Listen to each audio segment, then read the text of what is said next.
Patterson. The jury have found you guilty of murder in the first degree. Have you anything to say before the court imposes sentence? Yeah, I got something to say. I just want to tell my friend Mr. Stoll that he's got something coming to him, and he's gonna get it. The court will remind the prisoner the district attorney has but fulfilled the obligations of his office. It is therefore the sentence of this court that the defendant shall be put to death during the week beginning June 2nd, 1938, in the manner and place prescribed by law. You are remanded to the custody of the sheriff. Edward Hennessy, Associated Press. This letter will admit you to the execution as required by law of Joseph Patterson, the state's prison, the night of June 4th. Check? Okay. Okay, Hennessy, move on in.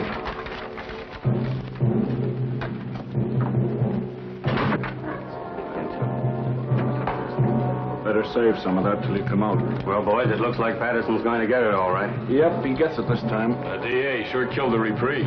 Went to the governor himself. He's a tough hombre, all right, all right. Who, Patterson? No, Stoll, the district attorney. You said it. All right, boys. This way, please.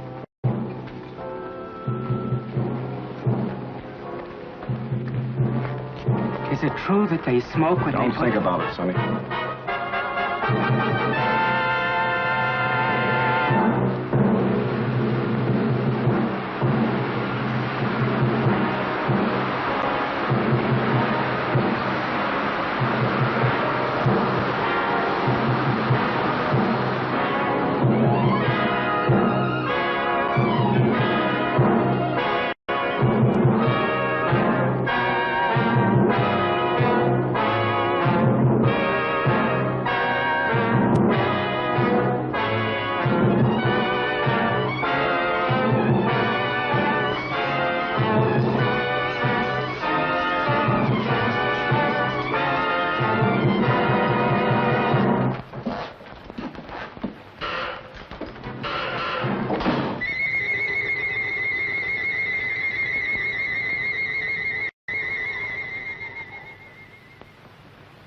Well, that's that. He thought of you right to the end, Mr. Stowell. Wilshire, Sharpie, Wilshires, they're all Wilshires. You'd think life owed them something. This Patterson bumped off 4 himself, and how many others he's had knocked off, I couldn't even guess. But when it comes time for him to pay off, look at the squawk he makes. Well, we can check off another on the old adding machine. 11 in 18 months. We're making progress, Sharpie, making progress. We'll have this town lily white the first thing you know. I wish you'd get rid of that hideous contraption. It gives me the willies. If I'm not being too impertinent. Just an old Chinese custom, Sharpie. Chinese? You sound more like an Indian, if you ask me. An Indian counting scalps. It's my job to count scalps. It's still a life for a life, so far as I'm concerned, and will be till they rewrite those law books over there. For you, Miss Sharp. Oh, thank you, Sonny. You're welcome, Sharpie. The governor returned the record of the Patterson confession. I'd like to have seen his face when he listened to it. Patterson didn't have a chance. Through with it? I'll take it home and put it with the collection. I should think you'd have enough of them now. Don't be unkind to me this lovely morning, Sharpie. What about the mail? Oh, nothing much. Another clipping from the Tattlers column. Another one? Not a boost this time. Or maybe it is. I never can tell about those things. Read it to me. Not at all, you gossips. Not at all. The wife's boyfriend has the DA's okay. Are you suspicious, Sharpie? No. Oh, Phil's a nice youngster. And you wouldn't have me keep a lady chained up in a vault at home? Or would you? No, except that I've heard that husbands should go home once in a while. And I've also heard there's more to life than crime. You certainly keep your ear to the ground. And I've also heard that tonight, if I'm not being too impertinent... Yes? Kirk and Murphy are here. Send him in. It's Kirk and Murphy. They've been working on that telephone thread. Yesterday's... We traced that call, Chief. Hello, Sharpie. Came from a drugstore over on Christopher Street, but there are no guesses. A lot of Patterson's boys hang out in the joint, but you can't pin it on any of them. It's a pay station. Everybody on the street uses it. Yeah, going all the time. Better forget it, Kirk. Probably cold now anyway. I don't know. Patterson's boys are pretty much head up. I wouldn't worry. I figure they wanted to give me the business yesterday before I got to the governor. But it's too late now. They all want to get you, Murphy, when you first send them up. But prison cools them off. There'd be no prosecutors if it didn't. Burning doesn't cool off the relatives any, Mr. Stoll. I'd keep an eye out if I were you. Patterson's got no relatives. Only a kid cousin, and he's in Mexico. Thanks, boys. Thanks. Right, we'll forget it. Keep moving, Sharpie. Oh, Chief, you sitting in on that quiz tonight? You bet. I wouldn't miss that. Okay. Are you serious? If I'm you're not being too impertinent. Oh, serious about what? You're going to that quiz tonight. Of course I'm going. Yes? Oh, put her on. It's Mrs. Stoll. Hello, darling. Yes, this is a surprise. We were just talking about you, Sharpie and I. Of course it was nice. Today? Yes, this is the 5th. Yes, Lucy? I should say I do know. Of course, darling, it's your birthday. You thought I'd forgotten. I should say not. Certainly, darling, I'll be home early. We'll put on our good clothes and make a night of it. Dinner in the theater. That's right, Lucy. And darling, there's a package on the way, but don't open it till I get there. Absolutely. I'll be home early. Absolutely. Thanks, Sharpie, thanks. I don't know what I'd have done. Just my ear to the ground again. I tried to tell you. That gift on the way idea was an inspiration. I'd never have been forgiven. I told Treganis to send a tray down for selection. A pair of diamond clips would be nice. Small ones. I'd forgotten completely. I'm a fine husband, I am. I'll order the flowers. Orchids, don't you think? Yes, that would be fine. I'll telephone Mr. Kirk not to expect you at the quiz tonight. Yes, I suppose I'll have to miss that. Unless you plan to be in 2 places at once. Too bad, though. I should be in on that. Are you going home or not? Yes, oh yes, I'm going home. Don't worry, Sharpie. I'm glad of that. I don't know of anybody just now who could take your place. 10, 15, 24 left to go, Sharpie.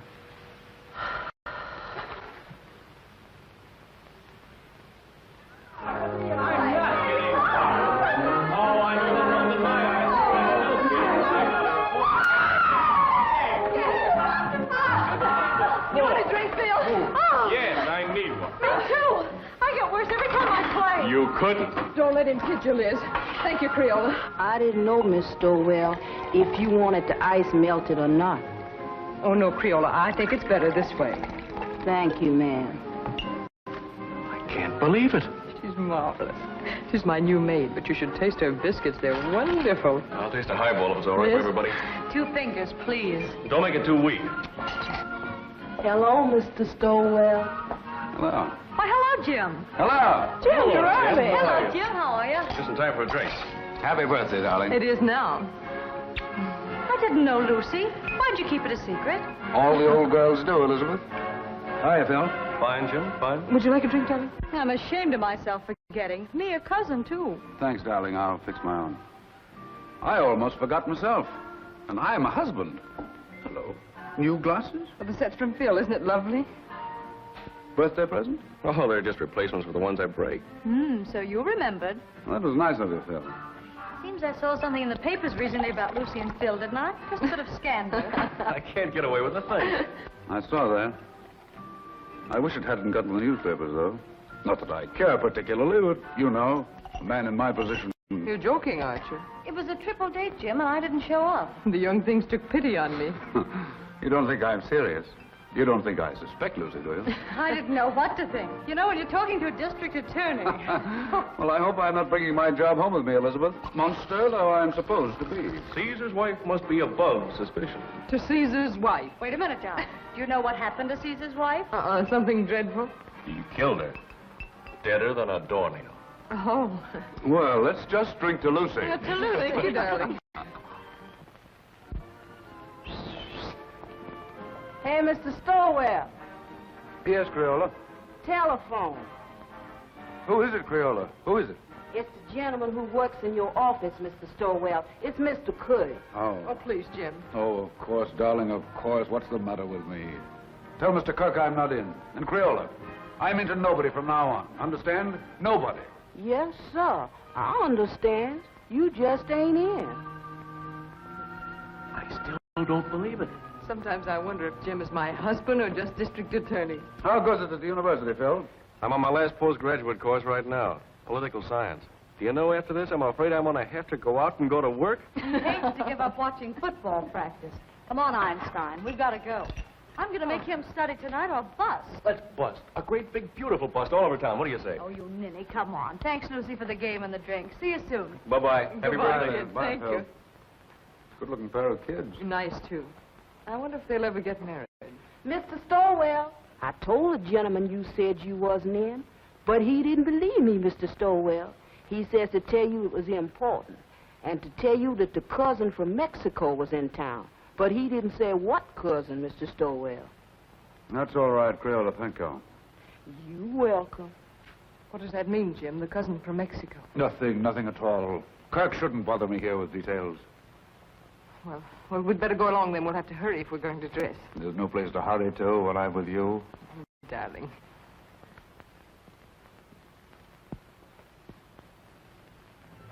These clips are so lovely, Jim. You know, I really hoped for them. Smart girl. I bet you hoped me into them. Well, don't people say that if you hope hard enough for anything, it comes true? Only foolish people, darling. Hope's a cheat, and not a very kind one. Must you be cynical tonight? Oh, don't listen to me. Hope is fine, darling. But having is so much better. Nice husband.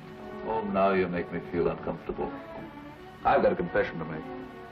The clips weren't really my idea. They weren't? No. Sharpie thought of them. In fact, Sharpie thought of your birthday. Oh, Jim. Oh, it's the awful truth. I forgot. Well, I wouldn't let it bother me. Sometimes I wonder how you manage to remember as many things as you do.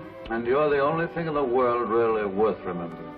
That's nicer than any present, Jim. Except I didn't remember. But someday I will. Someday I'll stack up all the things I've forgotten in one huge celebration for you. And will that be a day? This day, this nice small day is all right. Just having you home again like this is enough. I haven't been anywhere. I know, but it seems you're never home anymore. Never? Well, almost never. At first, I used to be able to console myself by saying, your husband's a great soldier. He must be off to his wars. But lately, it's been harder and harder making it work. I don't seem to be able to console myself that way anymore. I just want you with me, especially when it's getting dark. I suppose I'm just lonesome. Or maybe I'm afraid of ghosts. Just a minute, Lucy.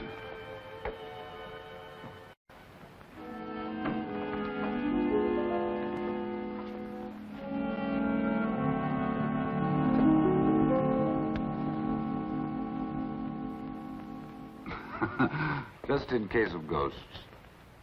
Jim, must you carry a gun even on our night out? It's nothing, darling. What the well-dressed man must wear. That doesn't sound like you, Jim. I know you're just trying to put my mind at ease, but you didn't used to joke about things like this. It's nothing, Lucy, I promise you. But it isn't nothing. When you scolded Liz this afternoon when she was joking about Phil and me, you said you didn't want to bring your job home with you. Now you are bringing it home with you. You really mean it, Lucy? Well, look, Jim, we can't even go out on a birthday celebration without your being armed. I'm sorry, Lucy. But it isn't as serious as you think. The gun has made everything sort of melodramatic. But I didn't realize that I was bringing the job home with me. Sharpie accused me of it, but I wouldn't listen. I've been wrong. I stand convicted. Pardon me, Governor, and I promise it won't happen again. But it isn't just the gun, Jim. I know, darling, it's me. It's the job. It's everything about me. Yes, Crayola? These just come. Orchid. Oh, this is my birthday. Jim, you're a darling. You're a considerate, impeccable husband. And I'm ashamed of myself for saying the things I did a few minutes ago. Now I'm caught again. Caught? Sharpie thought of the flowers, too. Oh, dear. Well, anyway, this is my birthday. I'll try to think of something original before the evening's over now.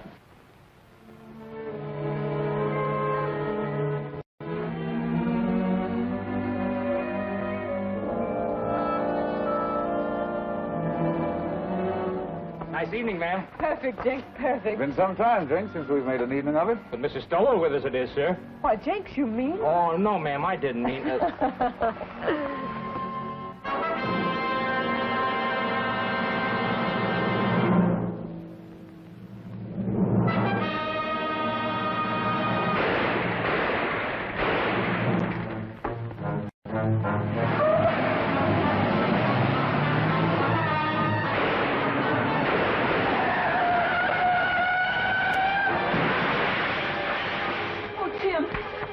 Jenks, call an ambulance.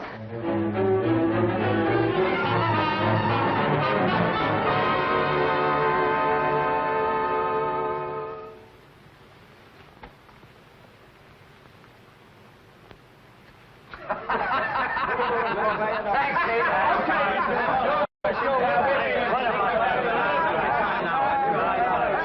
What do you say, gentlemen? What about giving a dead man a break? And let it show on the front pages. You're marvelous, Jim. You couldn't have done it better if you'd planned it. It's a great break. And all for a nick in the elbow. That's luck, man, and you deserve it. I'd like to have quizzed that kid before he died. Cigarette? I never use them. No, Jim, it's better the way it happened. It's a closed book. We've had enough Patterson. I'd like to have had those newspaper boys in here last night when they were operating. You look good and sick. The doc wouldn't stand for it. We'd have had a great break in the morning papers. The afternoon papers are not to be sneezed at in this town. No, sir. If this were election year, we could snap you right into City Hall. Easy, just like that. Thanks, Dan. Thanks, nothing. I'm doing you no favors I'm not doing myself. Well, you got this town by the ear, sir, by its long, hairy ear. You're a hero, that's what you are. Well, goodbye, Jim. I'll be in later with the papers. Right. See you later.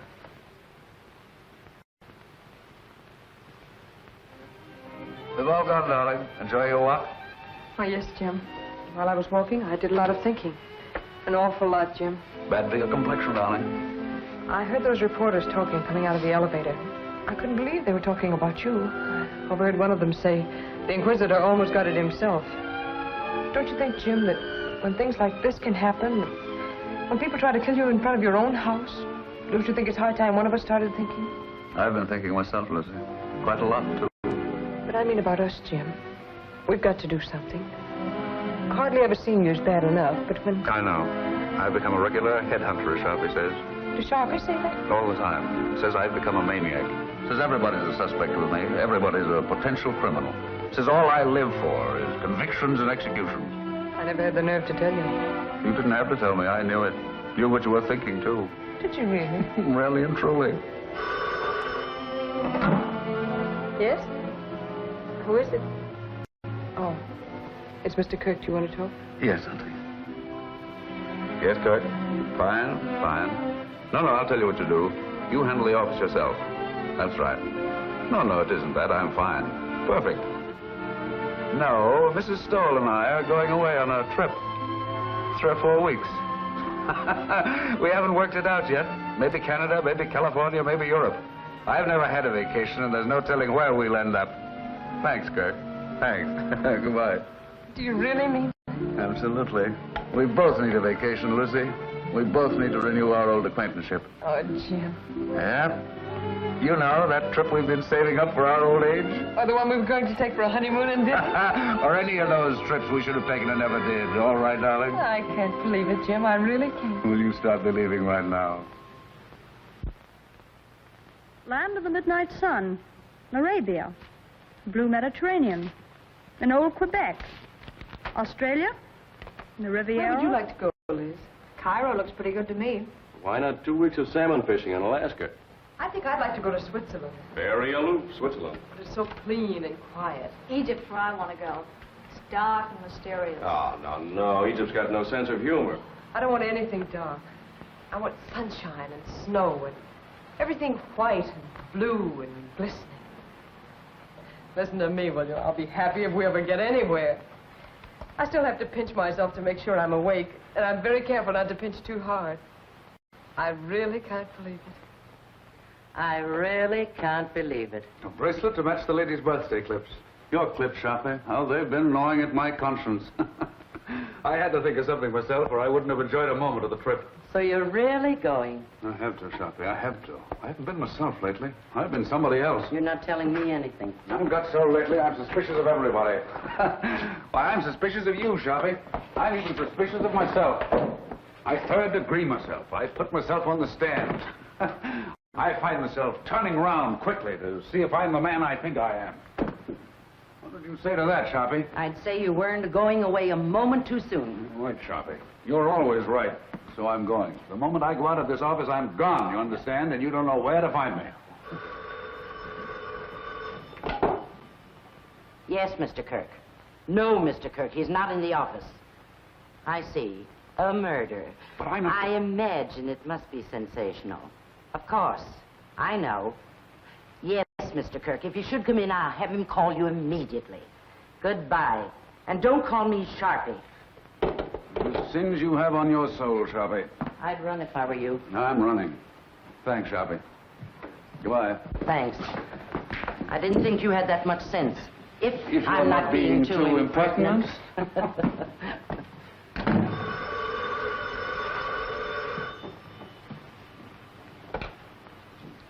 Sorry, Mr. Stoll's not in the office, and I don't know where to find him.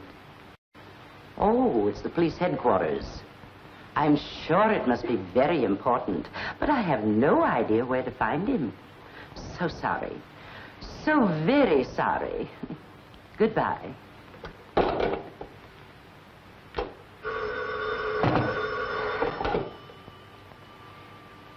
Sorry, he's not here, Captain.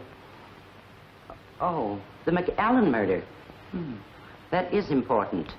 But I don't know where to reach him. You see, Mr. Stoll's gone away on a vacation. I'm so sorry. So very sorry. Goodbye.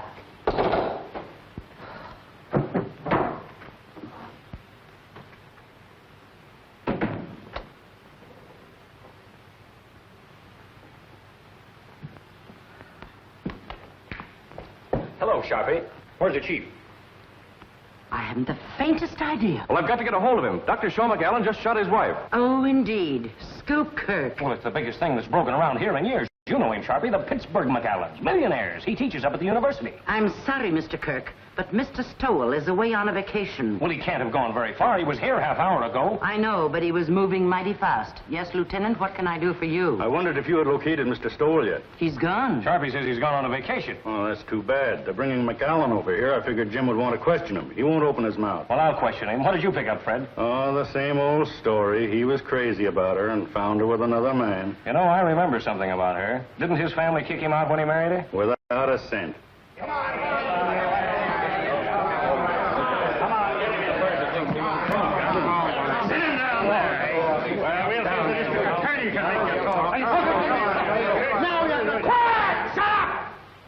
I think I'll be going now, if you gentlemen don't mind. See if you can locate the chief. Now, Mr. McAllen, spill it!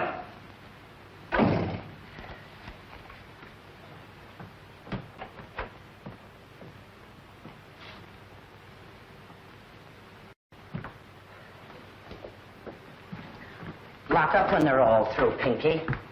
And put the cat out. Okay, Sharpie.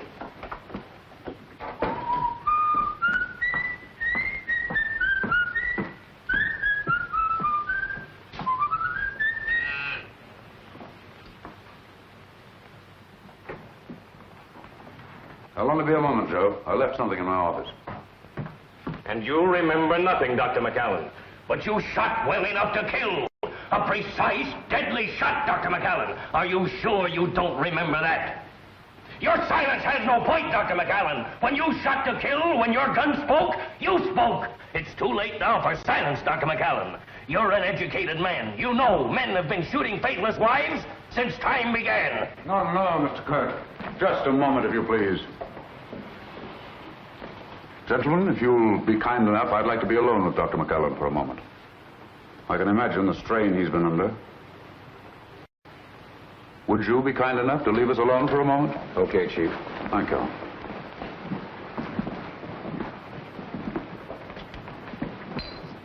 I'm sorry, Dr. McAllen. We've been so inconsiderate. Sometimes my men allow their ambitions to run away with them.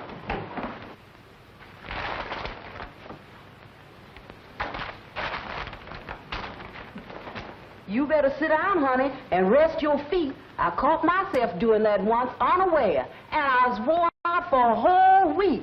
Now, that's bad. You may not never get over it. It'll do you good to get the whole thing off your chest. There's no use of talking, Mr. Stoll. There's no use of anything now. Would you like a cigarette?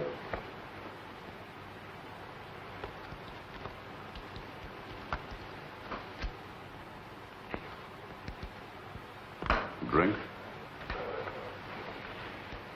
I have some very good brandy.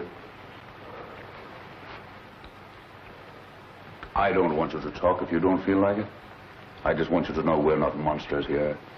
We're just human beings like yourself. They can do what they want with me. It doesn't matter anymore. Nobody's going to do anything to you, Dr. McAllen. I'm not trying to hide anything. I shot my wife. I killed her. Are you sure you wouldn't like a drink? I suppose it all happened suddenly. Only this afternoon. Only a few hours ago. I was leaving home for class. When I realized it was raining, I went back for my raincoat. It was then I saw her sitting in her room before the mirror. Never had she seemed so beautiful. Sitting there in the dark, with only the 2 small lights on her dressing table burning, powdering her neck and shoulders, smiling and humming, happy with herself. Never had she seemed so beautiful as at that moment, with the mirror light shining up on her face, and the rain beating on the window behind her. All husbands have moments like that. And at that moment, I realized how terribly I'd neglected her. Oh, I know it sounds horrible now, but it was for her sake I neglected her. For her sake, I worked, studied. I wanted her to have good things, and we were poor, very poor. I understand. You watched your wife before the mirror. And as I watched her, I said to myself I would never neglect her again. And then I tiptoed across the room to the dressing table. With her humming, she didn't hear me. I leaned down quickly and kissed her. Instantly, the moment I kissed her, she shivered. Her flesh became goosepimply as with cold. I saw her face in the mirror looking up at me, and all its happiness was gone. On it was a look of revulsion. I was speechless, stunned. I see. The Japanese have an expression. A woman tells the truth to her mirror.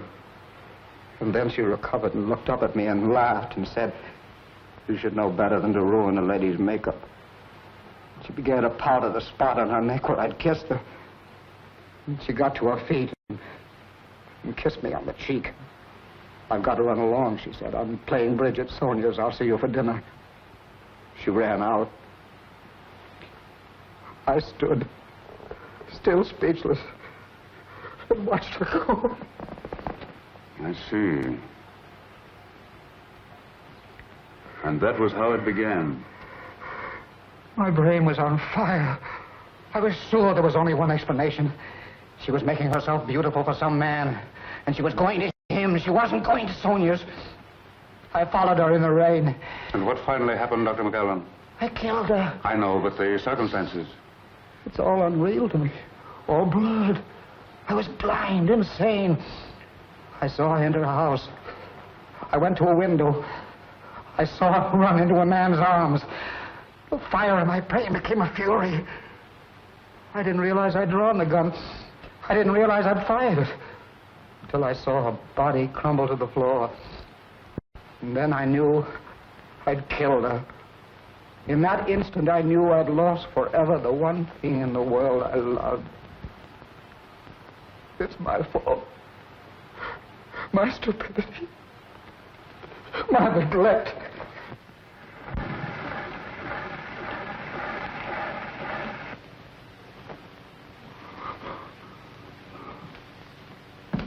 Kirk, better get him out of here. Looks as if you'll have to give him a lift. Come on, let's get going. Better have the doctor give him a shot or something. A sleep will do him good. Did you get it recorded? Yes, sir. Every word of it. It's right there. We've got a written transcription, too. They'll send him to the chair. Did you ever hear such a fairy tale in your life?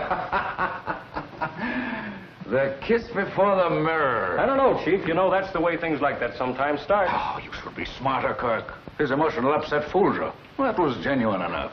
But the kiss before the mirror story, that's something else again. Wait till a jury hears it, with the proper commentary by the prosecution, I mean. You want to transfer the cylinder? No. I like it flat. I can play the whole thing through then. I think I'll take it home and lock it up. Keep this quiet. The McAllen family will probably leap to the rescue with their millions now the wife is out of the way. And by tomorrow, they'll have all the legal brains in the country lined up against us.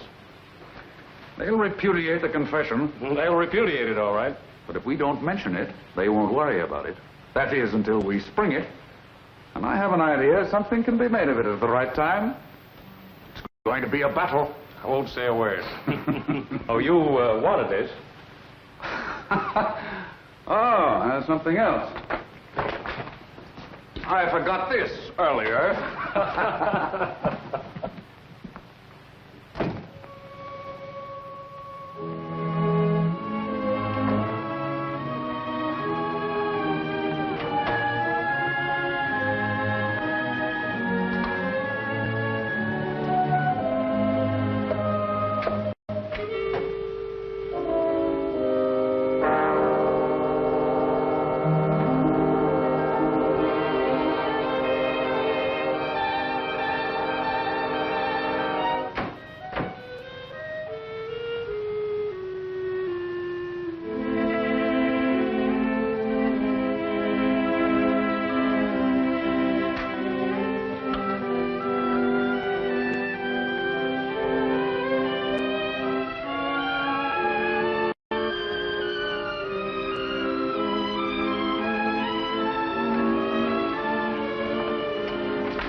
Did you get my message, darling? Yes, I got it, Jim. I'm sorry, terribly sorry, but I couldn't pass it up, Lucy. Yes, I imagine it'll be a sensational case. Another conviction. Oh, it isn't that. I'd be shirking my job if I went away now, believe me. That's funny. The kiss before the mirror. What's funny? Nothing. Nothing for your pretty ears. I was just reminded of a little story I heard today.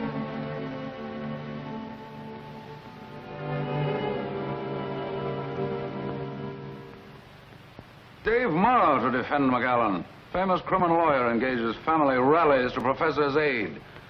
So they've hired Dave Morrow. When McAllen millions begin to talk. Believe me, they'll have to talk pretty loud. Whereas down the street, there's no one saying he'll buy his way out. I'd like to see someone try it. This is one case I'm going through with to the limit. I can understand some bohunk full of booze on a Saturday night cracking another mug's skull over a crap game.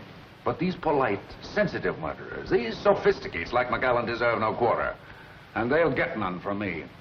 Imagine a responsible, intelligent, educated man killing another man. Oh, I've known a lot of men I'd like killed. Oh, I'm serious, Dan. You wouldn't do it. I wouldn't do it. And the last thing either of us would ever think of doing is killing a woman. Crimes of passion, psychologists call them. Crimes of decadence, I call them. Luxuries, indulgences. Yes? Kirk is here. Send him in. Well, Jim, I've got to run. One thing is certain anyhow. This time you've got the people back of you. Up to now, you've been picking on the rank and file, those mugs and bohunks you mentioned, the masses. Now, you've bagged a highbrow, a millionaire, and it'll do you a lot of good, Jim. An awful lot of good. Hello, Eddie. Well, how do you do, sir? Come on in, I'm on the way out. Goodbye, Jim, and good luck. See you later. Goodbye. Well, he had a permit for the gun, all right.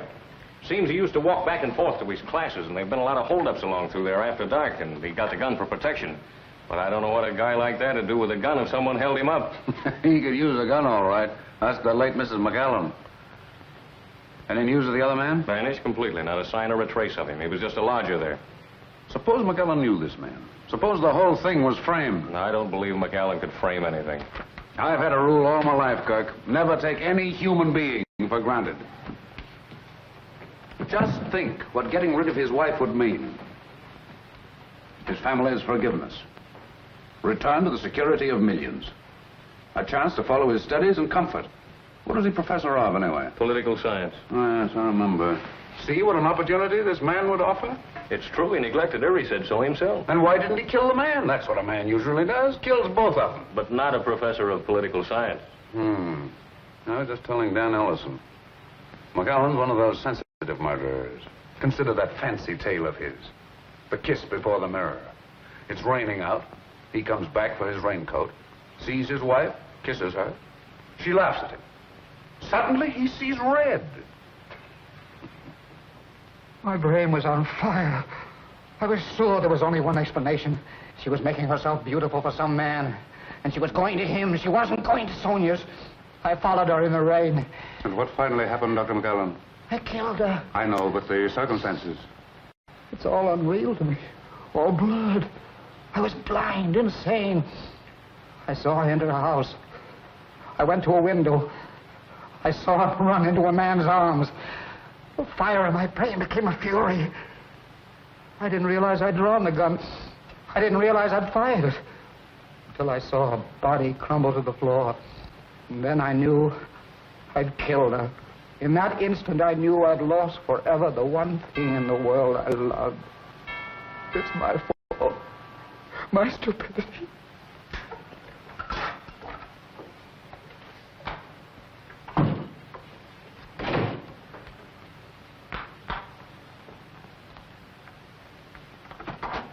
Oh, hello, Phil. Hello, Lucy. Say, what's the matter with you? You look as if you'd seen a ghost. A ghost?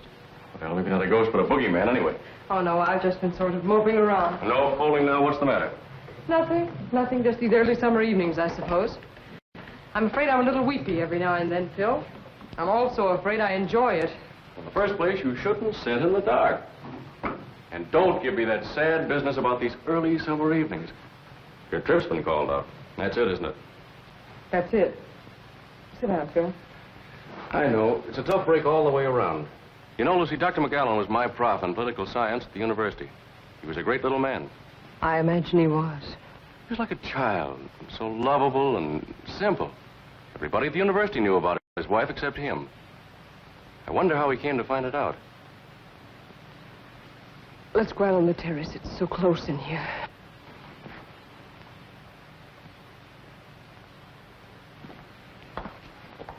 This fresh air is better.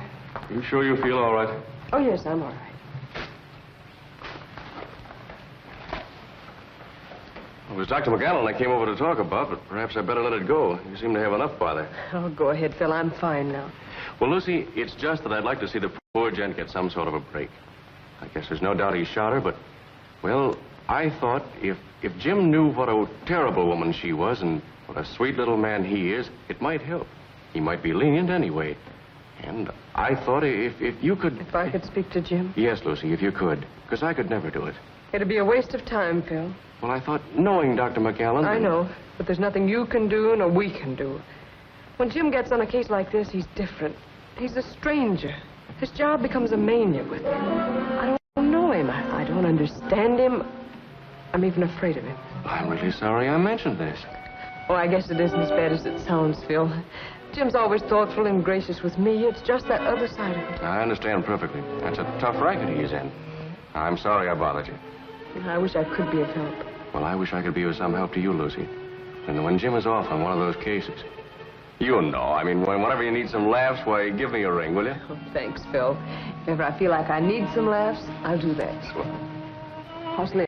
Oh, fine, fine. But she's ambitious as the devil. She wants me to get a job right now. How disgusting. It's terrible. She wants me to give up my boyhood. Well, I've got to go. Good night, Phil. Good night, Lucy.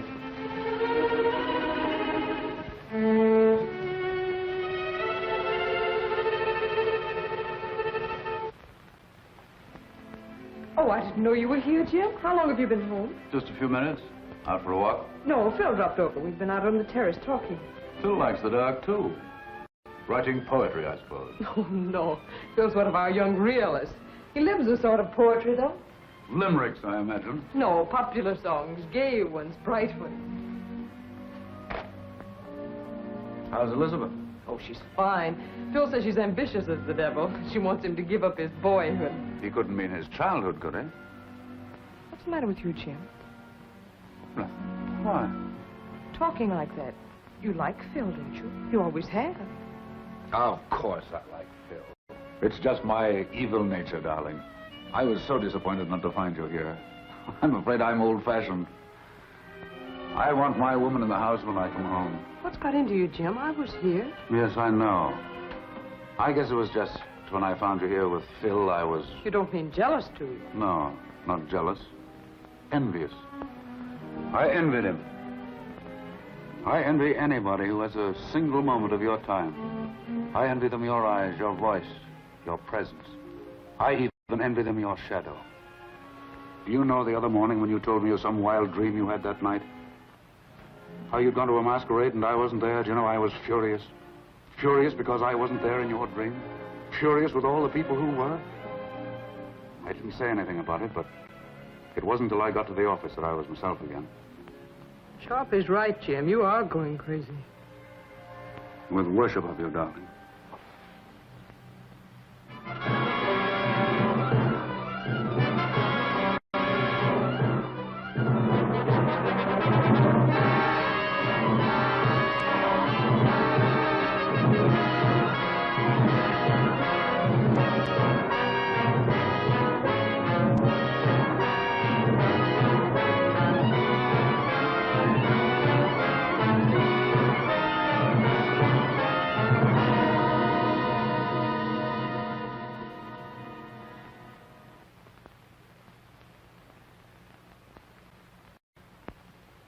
I'll bet they had some idea like that. More coffee? Like what?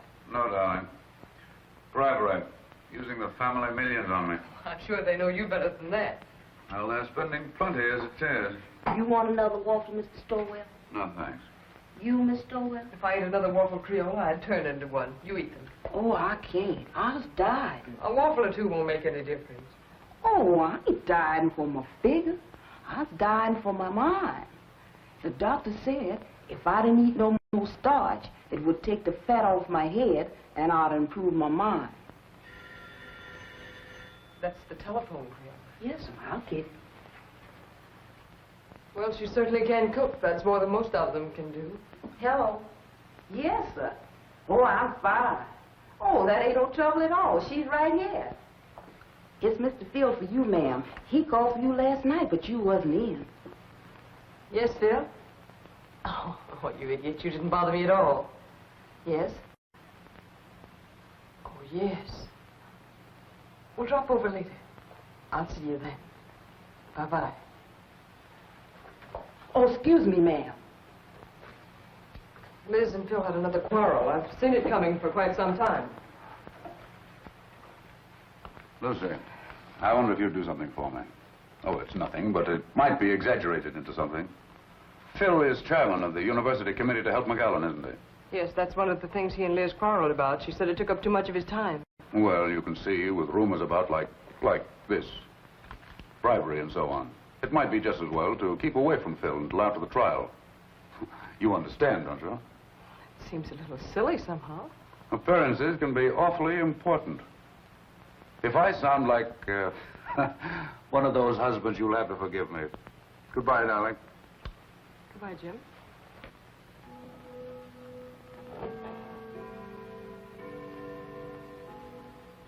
No, Dave, the job was premeditated, and I'm pretty sure I can prove it in court.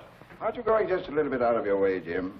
I'm not just talking as his attorney when I say that he was not in his right mind. I know, you're just talking as an old friend. Now, I've defended many a criminal, and if McAllen's one, I'm giving up the profession. Believe me, if ever a man was insane, he was. So, it's insanity again, Dave. I suppose you've got your battery of psychologists and experts all lined up. And when they get through, you'll have McAllen fixed up so mad, you'll be asking us to believe that was his wife who shot him. Cigarette? No. But I tell you, the man was really crazy. It's the only possible explanation. If you keep on, none of us will be responsible for anything. We'll do what we like. We'll steal, kill, anything. And if the police catch up with us, we'll just go out and hire someone as smart as you to prove us crazy. That is, if we have the money. Now, look here, Jim. I'll give up my fee in this case if you'll play ball. Change the indictment to manslaughter with a recommendation for clemency, and we'll close the case. No, Dave, can't do it. Not and run this job as I see it. A man who murders, regardless of the circumstances, is already a criminal at heart. Oh, forget the job this time. McAllen's a human being, and the most helpless human being I've ever come across. You ought to go over there and take a look at him. Ah, I get it now, Dave. You're just giving me the human interest business. No, Jim. This is no trick. I tell you, McAllen is just a man like the rest of us. A man who is madly in love with his wife and blind with jealousy. Why, what happened to him might have happened to any of us. Might have happened to me or to you. Stop your kidding, Dave. See you in court. He looks as if you'd pinned his ears back. Don't let looks fool you, Kirk. Ma's a tough and wily gentleman. We've got a fight on our hands. Choppy, will you send 24 long-stemmed roses to Mrs. Stoll right away? White ones. Any card? Any special sentiment? No, just for me. They're conscience flowers. Are you sure 2 dozen will be enough? 2 dozen will be plenty. Yes, Kurt? Tomorrow's going to be tough. But I'll send his psychologists and experts screaming back to Vienna when I get through with them. Wait till I spring that confession. A kiss before the mirror.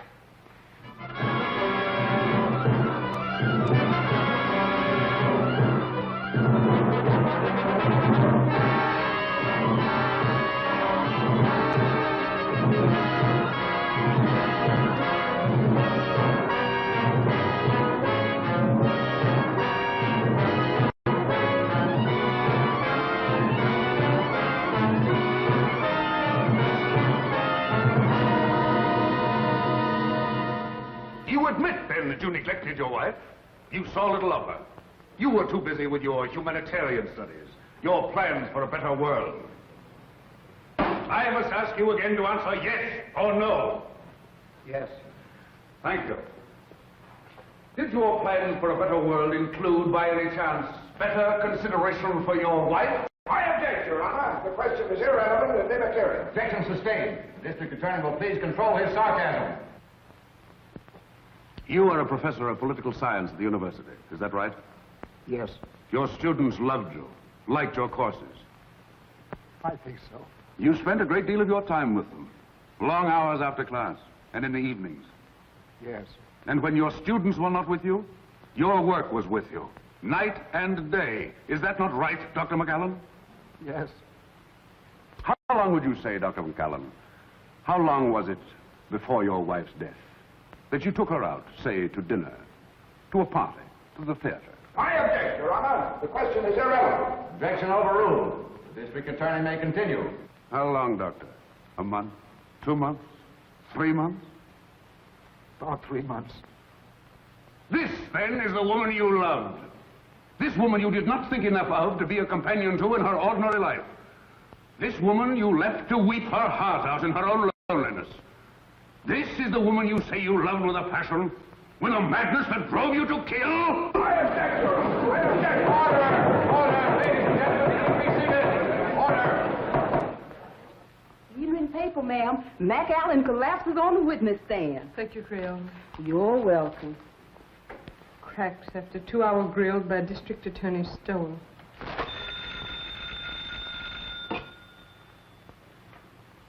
Hello. It's the telephone, ma'am. Who is it, Creole? It's for you, ma'am.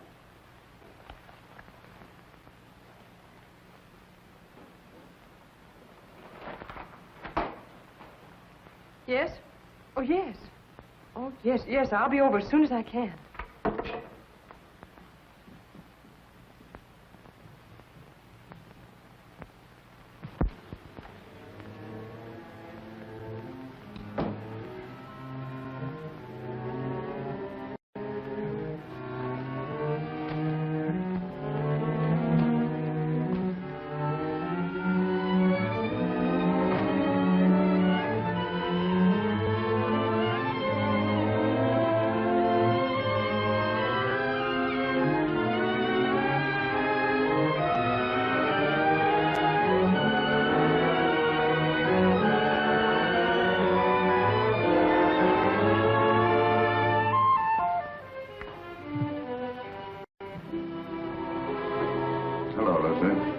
I didn't expect you home so early. I've had one of those days. Yes, I know. I read it in the paper. Sort of a Roman holiday, wasn't it? You shouldn't read the papers, Lucy. They're not for your pretty eyes.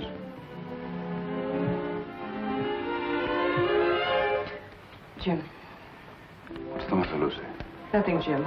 I have to go to Elizabeth's for a few minutes. I wish you didn't have to go out tonight, Lucy. I'm sorry, Jim, but I have to. I'll be back before dinner.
with a mirror light shining up on her face.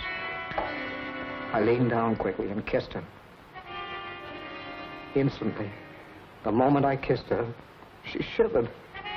Her flesh became goose-pimply as with cold. I saw her face in the mirror looking up at me, and all its happiness was gone. On it was a look of revulsion.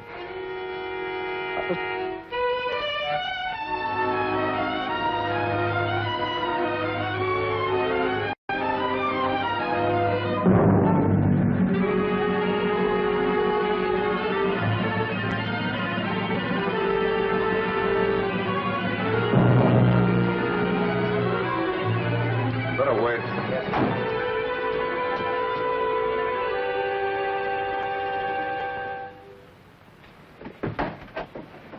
Why, Jim.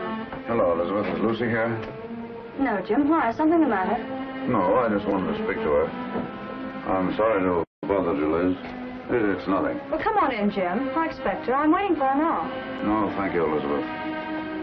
I've got to go along. I just wanted to say something to her.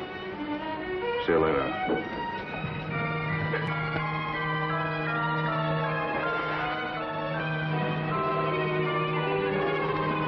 406 Maple Drive. You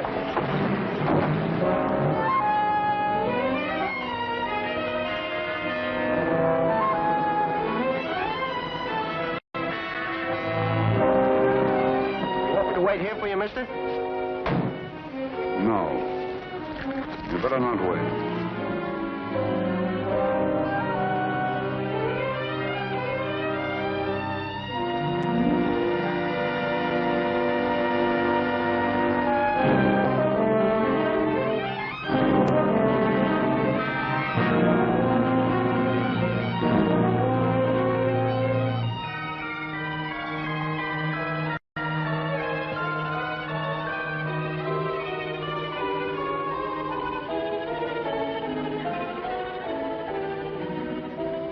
Herself beautiful for some man. And she was going to him. She wasn't going to Sonia's. I followed her in the rain. It's all unreal to me. All blood. I was blind, insane. I saw her enter the house. I went to a window. I saw her run into a man's arms. The fire in my brain became a fury. I didn't realize I'd drawn the gun. I didn't realize I'd fired it. Till I saw her body crumble to the floor. And then I knew I'd killed her. In that instant, I knew I'd lost forever the one thing in the world I loved. It's my fault. My stupidity. My neglect.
Jim.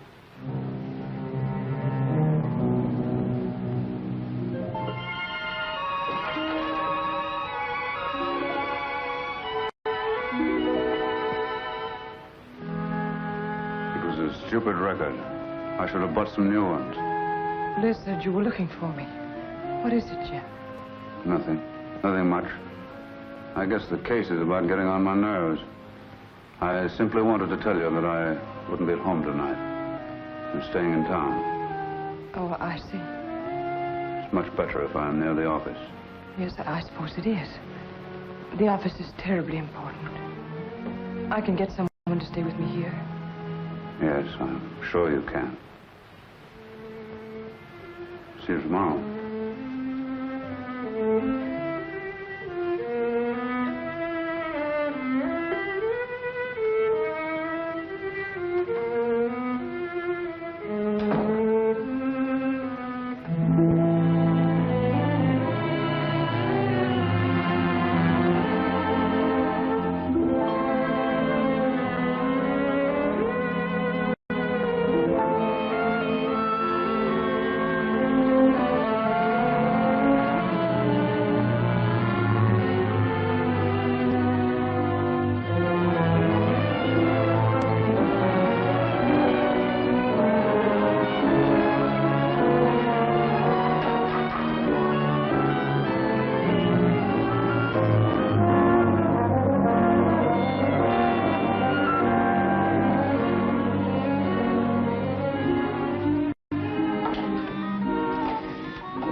Hello? Hello, is that you, Phil?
I would like the permission of the court to request a change of the present indictment. In the form in which it was returned? In its form and in its intention. This request is quite unusual. But I beg Your Honor to believe it has nonetheless been most carefully considered. The jury will please retire.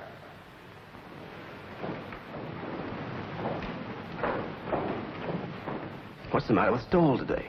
Can't figure it out, unless he's got a new act. He looks as if he's ill. I do hope nothing's happened to him. This is the only day I can come. Here's where he pulls something out of his sleeve. The state has come to the belief that the indictment of murder brought against the defendant in this case was not fairly and justly conceived. The attorney for the state has come to the belief that he acted without premeditation. If it please the court, the state recommends that this indictment of murder be amended to a charge of manslaughter.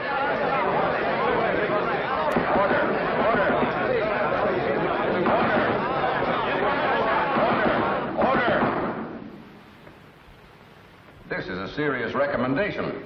May the court ask what consideration led the attorney for the state so to change his conviction? An unusual consideration. Since the adjournment of court yesterday, he has had experience with a case that, to a great extent, parallels this. In fact, is extraordinarily similar to it. And his findings in that case have urged him to reconsider this. He realizes, especially in view of rumors that have been afoot, the grave charges he leaves himself open to in making this recommendation, but he implores the court to believe that there are unimaginable moments when a man, a poor, weak man, jealous, blind, frantic, may kill the one he loves more than anyone, more than anything on earth, may kill her by some strange, tragic perversity, and in killing her condemn himself to a life of sorrow and regret. And that, not death, is his punishment.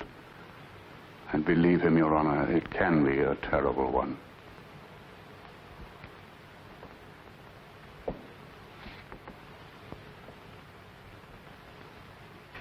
I see.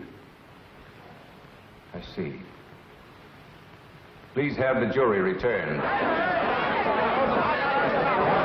McAllen murder trial was startled into an uproar today by District Attorney Stoll. In a scene of unprecedented excitement, the McAllen trial came to an abrupt and dramatic close today. District Attorney Stoll asked the court that the first-degree murder charge be withdrawn. Well, it looks as if you're finally getting away on that trip, Mrs. Stoll. Something like that, Jenks.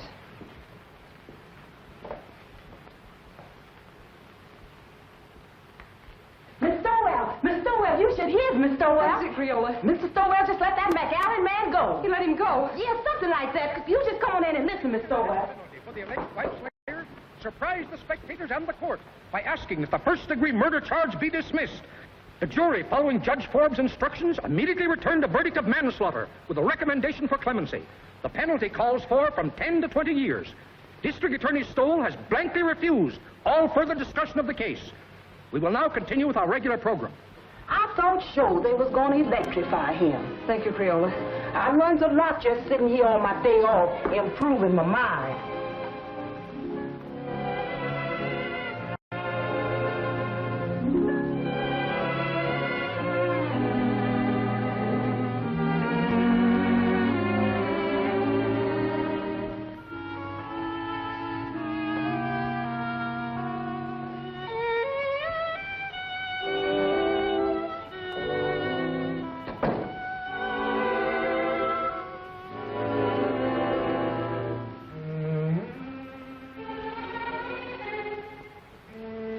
I saw Jenks outside. I know it's too late for regrets, Lucy. I've been mad. Mad. There's no other word for it. No other explanation of my selfishness and stupidity. You've always been generous, Lucy. And before you go, I'm going to ask you one last great kindness. Won't you let me start all over again? Not here in this house. Not as your husband. Not even as an old friend, but just as if we'd only met. Strangers, meeting for the first time. Like that first snowy day in New Haven. And let me try to win you back. I don't know, Jim. When you walked out last night, it seemed that your job, the prosecutor, had won. Believe me, Lucy, I didn't know.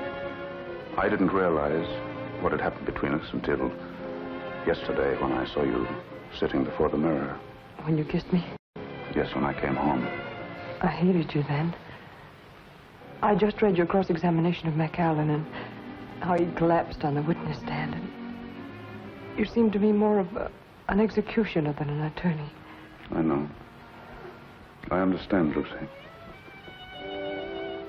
And afterwards, when you left the room, I realized the truth for the first time. Hello, folks. I want you all to meet the young lady's husband. We were married before breakfast. Oh, Liz, I'm so happy. I don't know what I'm crying for. Come here, bride. Kiss Mr. Stoll. After all, it was his wife that did it. That's right, Jim. He was really going to run out. Don't I know? When I was over there last night, he had his bags all packed. My bag, you mean? All the happiness in the world, Elizabeth. Thanks, Jim. I don't have to wish you happiness, Phil. You have it. Thank you, Jim. I hate to admit it in front of two women, but I think you're right. Thank you, sir. Oh, Jim, isn't there a bottle of wine on ice? Not now, Jim. Save it until we get back. Come on, Victor. We've got to run. On to Niagara Falls. To Niagara Falls? Phil insists. He wants to be different. We're going to drive up in the flivver, and I tied the tin can and ribbons out all by myself. And he's made one of those just married signs, too. Didn't I read somewhere about the bridge over the falls being done? Well, we can still send postcards. That was a marvelous thing you did today. You're a great man, Jim.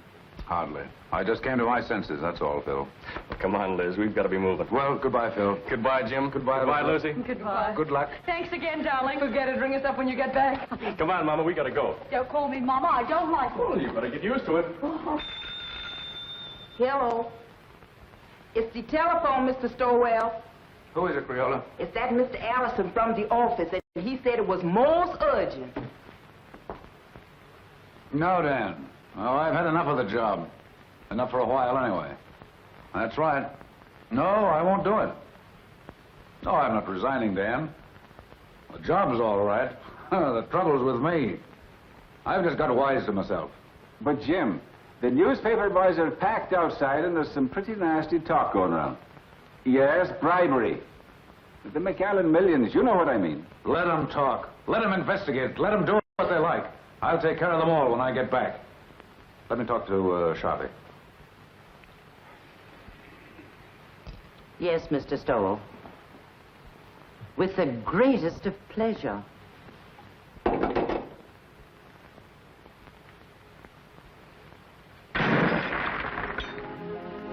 That's my little good deed for the day. Never mind that, Jinx. And please bring the other bags back. I won't be going for a few days. Yes, ma'am. At first, I couldn't believe my ears. Someday, darling, I'll tell you a story and you won't believe your ears. About us? About me. About my great reformation. It happened last night. Tell me. I'll tell you on the boat for Europe, darling.